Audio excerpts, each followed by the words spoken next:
What is a medicine woman? There are different types of medicine women, and to become a medicine woman is to experience a rite of passage of womanhood that can be self-initiated, it can be initiated by the ancestors as well as by the elders.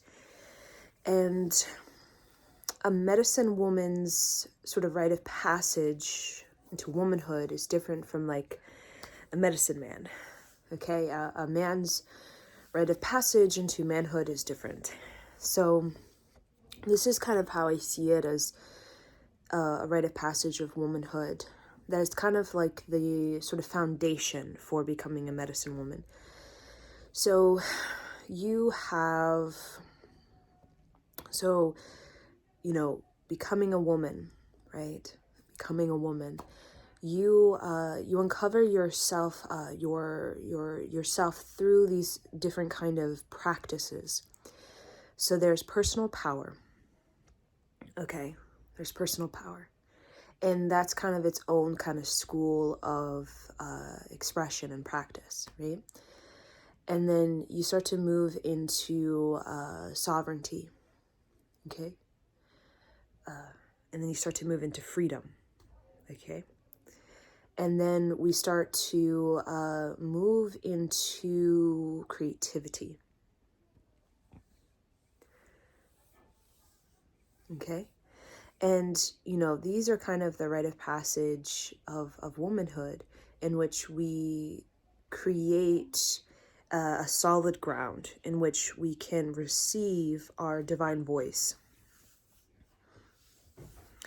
So it's very important for a woman to have personal power. Okay. And have a voice. Okay, so through personal power, a woman gains her voice, and then she also gains her sovereignty, because a woman, she represents the Renaissance to the tribe. Okay, and her mind needs to be, it needs to be clear of limitations, right? So that she can really honor her intuition. So she can really honor her instincts. So sovereignty is like really about unlocking the mind, right? So that the woman's mind can be able to access these higher dimensions of reality. Okay, so she can become visionary. It's really hard to become visionary if you have a lot of limitations in your mind. So a woman, is seen as the eagle, right? And a man is seen as kind of the snake. Okay. When we think of like the symbolism in Egypt, right? It's like the bird, the eagle, the vulture, is, the falcon, the, the hawk, whatever, this bird is really seen as a being that can travel through dimensions. Okay. When you think of the owl, you think of the crow, it's an interdimensional traveler, right? The wisdom through dimensions, right? And your ability to travel through these different dimensions, right? And that's how you become visionary. Visionary is very spherical. It's not linear. Metaphysical spirituality is very visionary. Okay, right? And a snake is a man, is a man's reality. A snake is very linear, right? It's about, past, present, future. Right? The snake is very bound to the ground. It can't really, all it is just a ground creature, right? So it's very earthbound. It's very practical. It's very, down here, in the more kind of logical, I'm in this dimension. That's all there is, right? Limitation, So, the woman, she develops a personal power, right? And usually that has to do with like, perseverance and, it's about expression, it's about, liberation. It could be,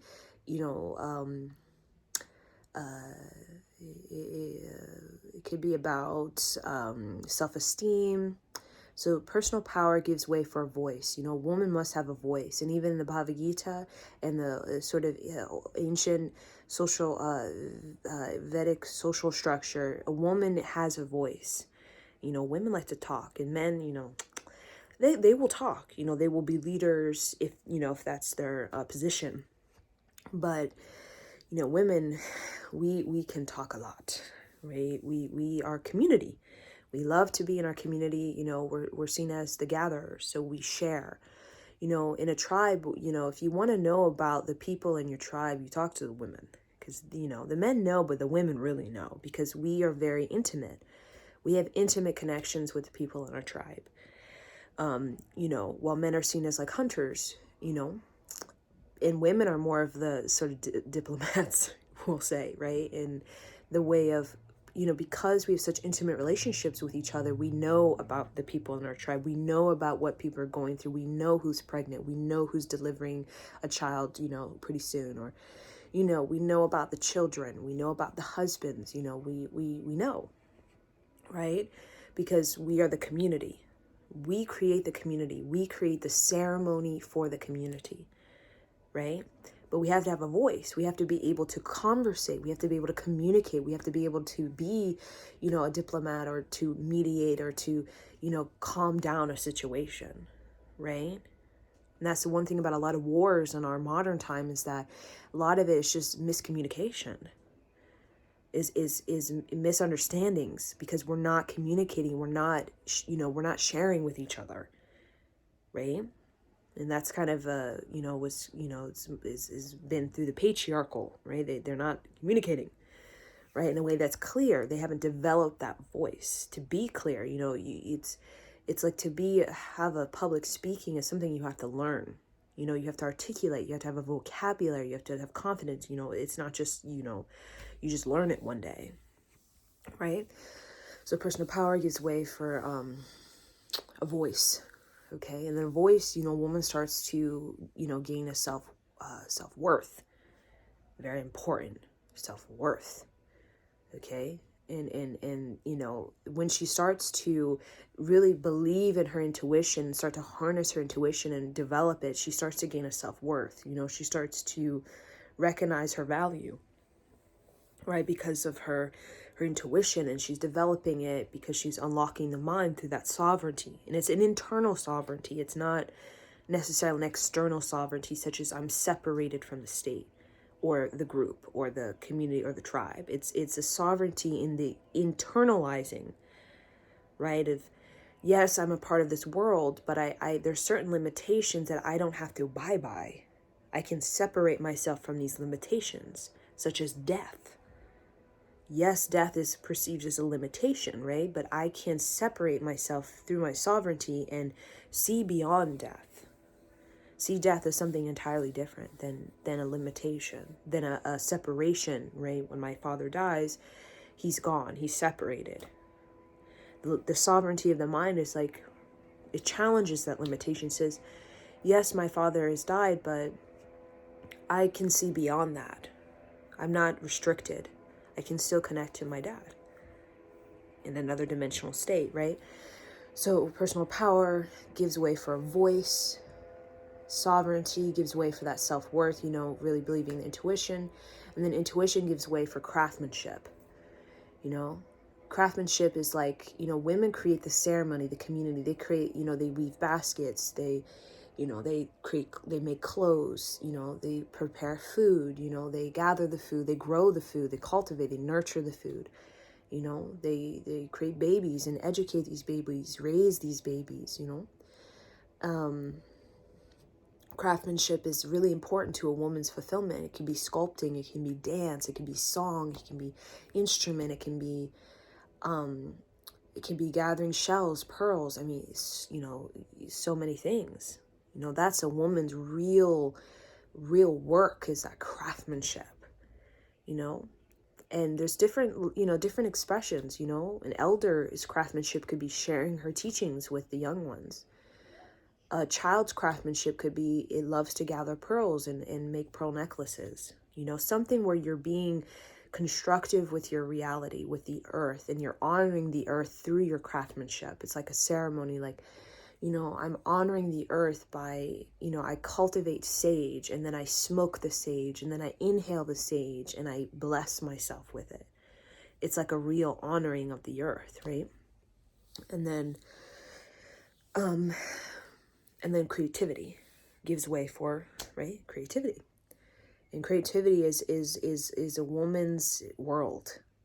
It was a song, as a woman's world. I don't even know how it goes. So it's like, the creativity, women represent the creative destiny. Okay? She is the creative destiny. She's the eagle. She has eyes of the earth and the sky. She has eyes to the trees. She has eyes to the ocean. She has eyes on the high mountain. She has eyes in the real, like the real low altitude, right? The little crevices in the earth, right?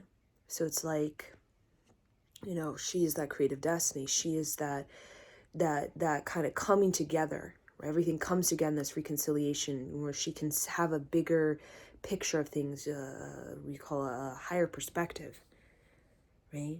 She can see all these things coming together, right?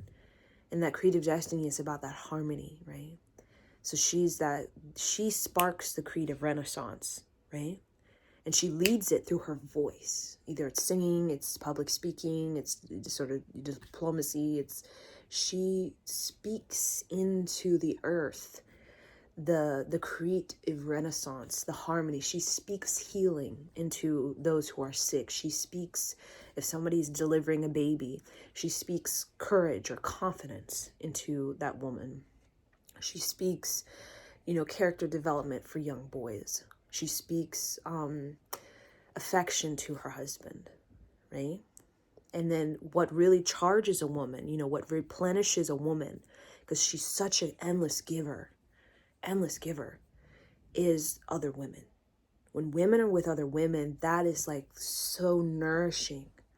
When women are with other women and they're creating, they're speaking, they're sharing, they're crying, they're telling their stories, or talking about their husband or their kids or whatever it is that's, going on in their life. I mean, that's a breath of fresh air for women. It's so healing. When women are with other women in such an intimate, vulnerable way, it's so healing. Like tribal women, you'll see women just sitting there naked with a child attached to the women's breasts, just breastfeeding, conversation. They're half naked, their boobs are exposed, their hair is long, and they're just, they're weaving their baskets, or they're, cultivating the land, or, in ceremony, having herbal tea or something like that, right? Very intimate. It's very nourishing, right? When women are with other women. So I just wanted to share the kind of, how the kind of rite of a passage of womanhood, which is the foundation for a medicine woman, and becoming a medicine woman is you require this before you can kind of get into this next door, right? This next door. So once you have, discovered your personal power, you've developed your voice, you've got that sovereignty, which gives you that self-worth. When you have self-worth, you have that freedom, right? Which is internal. It's an internal freedom. Women are very internal. They're very internal, right? Very belonging is within your own skin. It's not in a social status like men.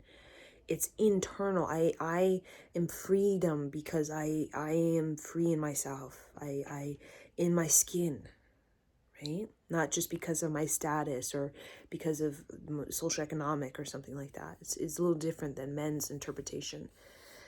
And then freedom gives way for craftsmanship. Craftsmanship gives way for, creativity. And really, craftsmanship, creativity creates the economy. It creates the economy for a tribe in many ways. And that's really driven by women. They really oversee that kind of economy and the kind of the currency and the transference of energy, right?